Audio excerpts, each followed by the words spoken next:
Bonjour, je suis Sébastien Lescope, directeur général de Cloud Temple et j'ai l'honneur d'inviter Lilian Seigneur qui est vice-président stratégie de Thales Services Numériques. On va vous présenter le Move to Cloud sous 4 angles, l'angle fonctionnel, technique, réglementaire et la gouvernance. Ce qui est important quand on fait un projet d'intégration de façon générale, que ce soit Move to Cloud ou sur des infrastructures plus dédiées, c'est surtout de penser à l'utilisateur final.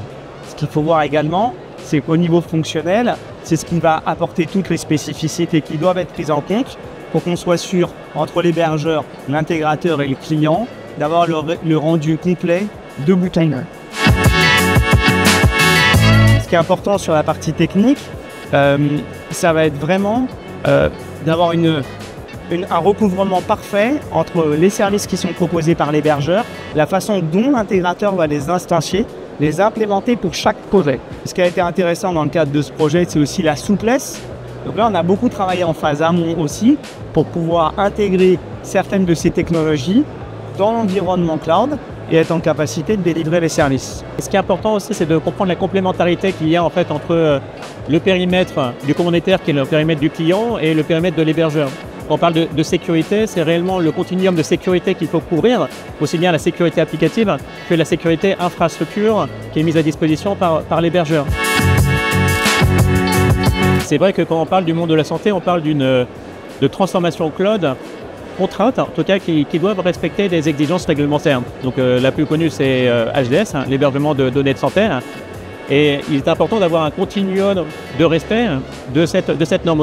Sur cette partie réglementaire, ce qu'il faut bien comprendre, c'est que c'est dynamique. On a fait un projet d'intégration, on a fait un projet de Move to Cloud, mais toutes les évolutions, tout ce qu'on va vouloir mettre en œuvre, et évidemment, pour éviter d'accumuler de la dette technique, il va falloir en permanence qu'on travaille ensemble et qu'on mette à jour, qu'on fasse ce qu'on appelle le maintien en condition de sécurité.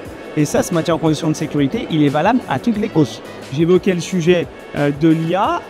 On aura demain un troisième volet réglementaire qui sera l'IA Act. Parce que si on arrive à intégrer des performances d'intelligence artificielle, il faudra qu'on puisse démontrer qu'on a bien une garantie humaine et qu'on intègre bien des fonctionnalités qui sont suivies, gérées et tracées et qui nous permettront d'avoir un corpus global réglementaire qui est tout à fait à jour et qui est tout à fait performant. Et c'est vrai que le succès d'un Move to Cloud, et pour arriver sur le dernier point, c'est la gouvernance, dont on entend parler tout à l'heure. En l'occurrence, là, si on prend le système d'information du SAMU, on est sur une gouvernance tripartite avec notre client, donc l'ANS, qui commande directement ses ressources techniques via l'UGAP, ses ressources donc cloud, mais qui a un marché avec Thales sur le périmètre d'intégration et d'infogérance. Donc c'est lui qui porte la responsabilité finalement de l'intégration, de l'infogérance et également des services cloud. C'est d'abord une bonne compréhension des enjeux et une bonne couverture entre l'intégrateur, le cloud provider et le client.